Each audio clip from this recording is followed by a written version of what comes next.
Imagine if you could get one of your favourite personalities all to yourself as a captive interviewee on the London Eye. Welcome to Eye with Francine Lacqua.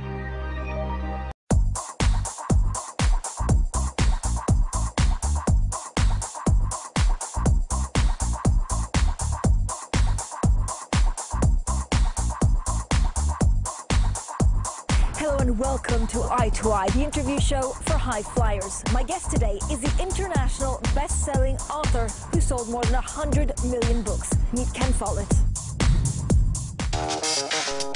Ken Follett is one of the world's most successful writers. A multi-millionaire, his books have been translated into more than 30 languages.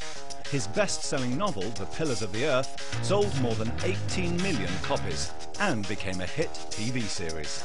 A $40 million production, screened successfully worldwide.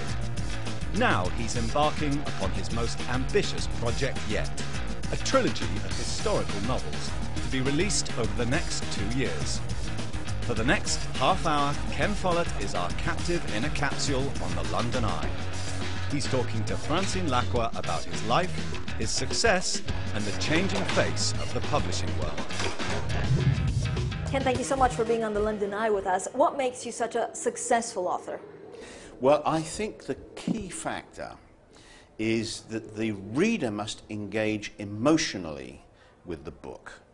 You know, a book can be clever, it can be well written, it can be full of good ideas, but that's not enough. At least it's not enough for a popular bestseller. What people like is the emotional reaction. A tear comes to their eye, their heart beats faster, they feel indignant about something in the story, or they feel scared about what's going to happen. That's the miracle of literature, because of course they know that it's just a story that Follett made up, but nevertheless they have those physical and emotional reactions to it, and that's what makes you turn the page. That's what you become involved in the fate of these characters, and you want to see what happens next. And of course it's escapism. What we see in theatre sales and also film sales is when there's a recession, people do want to escape maybe more than when economic times are good. Do you see that with the sale of your books? I don't know if escape is what it's all about. You know, I read fiction all the time, and I'm not escaping from anything. I have a fabulous life. So I don't think it's really about escaping. I think it's about drama. Human beings create drama, even when there's no real drama in their lives. You know, gambling, for example. What is gambling? It's synthetic drama. Sports. We play sports or we watch sports because it brings a drama into our life. We say, you know, we support a football team. Oh, I'm so disappointed. Oh, we won. It's synthetic drama. And fiction is a way of having drama without actually any of the costs of drama. You know, you can have a war without actually getting shot at. So human beings love drama, and I think that it's not about escape, it's about drama. How has the way you do your business changed over the last 35 years? Today it's audiobooks. Do you have to be present in the film market to become more well-known and therefore more successful? Well, movies help, of course, and so does television, but it's certainly not essential. But I think it's great that we now have all these different ways to bring our stories to the public.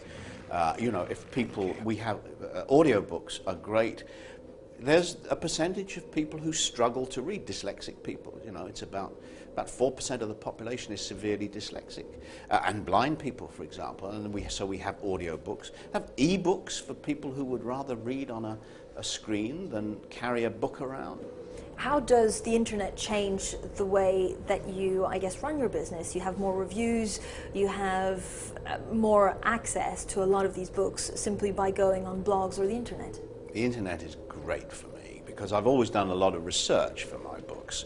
And I used to use the encyclopedia. I used to look at the Encyclopedia Britannica once a day. I haven't looked at it now for years. It's just so much easier to Google it. Of course, you've got to be a little bit careful because sometimes the information you get on the internet isn't right, so you've got to check it. But nevertheless, you know, if you wanted to check the spelling of, I don't know, Joseph Goebbels, then you can do It's it right very there. quickly. Yeah. How does it change the way that you actually foresee things in the future? For example, a lot of your book sales do better 1-2 years down the line because there's a word of mouth, and again, is it blogs on the internet that kind of spread the word? It's really people saying to their friends, I've just read a great book. That's really how we sell books. I mean, of course, publishers spend money on advertising and so on, but the thing that really counts is if the book is so good that when you put it down, the first thing you want to do is tell your best friend, this is a great book. That's how we really sell books. That happened to the Pillars of the Earth. Initially, the Pillars of the Earth didn't sell spectacularly well, probably because most people think they're not going to be interested in a story set in the Middle Ages. But as the years went by, it built and built, and it became kind of a phenomenon. And that's how it happened. It happened by people saying to their friends, this is the best book I've ever read. Ken, talk to me about the publishing world. It's changed so much in the last 35 years. Is there something that you would have never thought possible maybe 10 years ago that now has happened? A lot of libraries, but even bookshops are closing. Does that affect the way that you see your business? Well, it's changing, of course, and we've got to adjust to that. Nothing stays the same forever. And you know, change is sometimes awkward and difficult for us, but we've got to go with it. And I think overall it's very positive. You know, I think that I would never have, who could have imagined downloads? You know, who could imagine that you'd have a screen not much bigger than your hand and you'd press a button and a whole book would somehow come mysteriously through the air to your e-reader. I didn't imagine that. I don't think anybody else imagined it 10 years ago. So that's, but it's great because it's very easy for people to buy the book. And especially if they're big books. Yeah, that's right. So overall, I think these changes are really very positive for us. We just have to adjust a little bit. Ken, how important is it to be charismatic? Because you need to sell your books at the same time. So you can be a great author, but if you're not charismatic and if you can't make yourself into a brand, then it's going to be much more difficult. I don't really agree with that. I mean, obviously you have to write in a way that enchants people. So in that way, the work has to have something like charisma. It has to be, and of course the picture, as it were, of the storyteller that comes through when you're reading is always a rather attractive one because the author works hard to make that happen if it's a successful book. But the important thing is to be charming in print, not in person, I don't think. I mean, we all do a lot of publicity, and personally I would hate to be sitting at home, you know, when I had a new book out in the shops. I wouldn't want to do that. I want to be out there telling people about it. But I don't really think it's as important as people sometimes talk as if the publicity is more important than the literature. And of course it's not. The book has to be something that people love. And if you've done that, then it's not a bad idea to do interviews and tell people about it. Coming up, turning talent into business. So there are loads of bright, talented young people looking out for you. And if you can write something good, then the world is your oyster.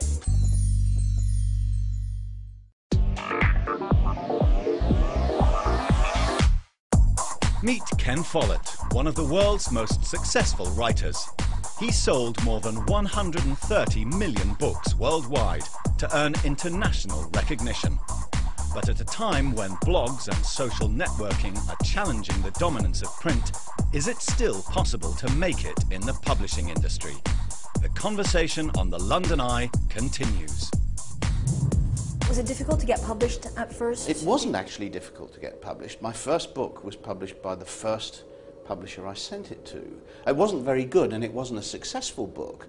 But I think the truth is that if you write something good, then they'll queue up outside your front door.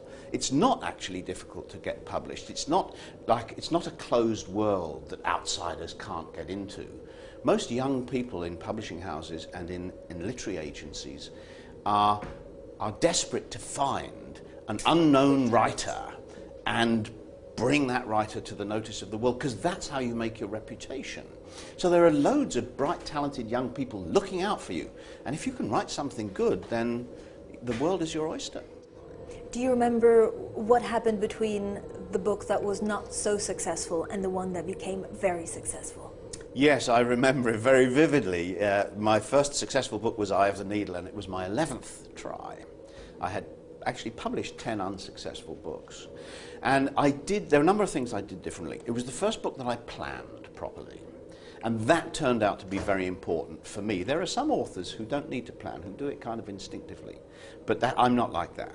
So I planned that book very carefully, and that really worked for me. It was the first book for which I did research, and that turned out to be important for me. The research into everyday life during the Second World War gave me gave the story a kind of quality of the grain of everyday life. That gave it texture, and that's something I hadn't achieved before. And I got the pace right in Eye of the Needle. My early books were all a bit too brisk. It was because I'd been a newspaper reporter, so I got into the habit of writing in this very punchy style. And I had to unlearn that style for novels and write in a more measured sort of way. And that was quite difficult for me, but Eye of the Needle was the book that I achieved that with. But you went from writing thrillers to then writing Pillars of the Earth. It was a very different kind of book. Was it a gamble? Did you feel, uh-oh, I could really mess this up? Yeah, that was always a possibility. I mean, and my publishers were very worried about the Pillars of the Earth, and they said, look, Ken, you've had great success with these stories about, secret agents and Nazis and the KGB. Are you sure you want to write a story about building a church in the Middle Ages? But I did think that there was a great popular novel. I didn't want to write a difficult book. I wasn't going to write the kind of book that people have to plow through and so on. I wanted to write a book that they would enjoy and turn the pages of. And I felt that kind of story could be written about the somewhat unexpected subject of building a cathedral.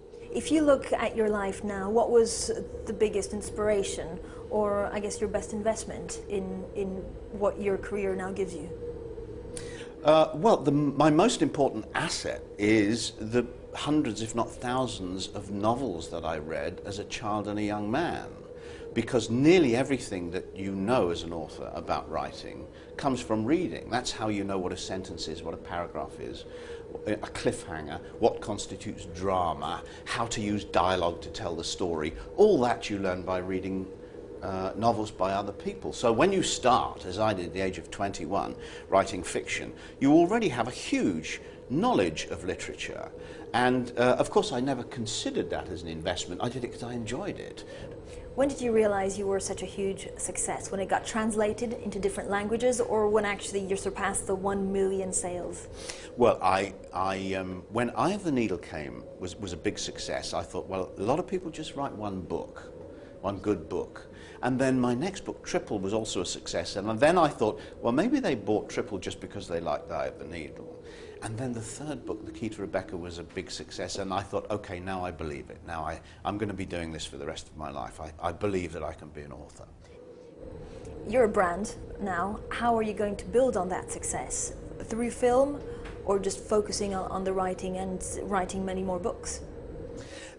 Focusing on the writing. This is what I do well. And if I allowed myself to get distracted, for example, by going to Los Angeles to write a script for something, I think it would be a terrible mistake. First of all, I probably wouldn't be a very good scriptwriter. Scriptwriters tell the story in pictures, and I tell the story in words. But secondly, there's something that I can do that very few people can do. And I should do that. I shouldn't be thinking. There are lots of people who can think about a brand. Think about marketing, think about publicity. Loads of people can do that. And I can hire people or have colleagues who can do that. But there's one thing I do that nobody else can do for me, and that's write another good book. Up next, determined to succeed. If I write the first draft of a book and it's not very good, well, I'll fix it. And if the second draft isn't good enough, then I'll go over it again. And I'll keep at it until it's right.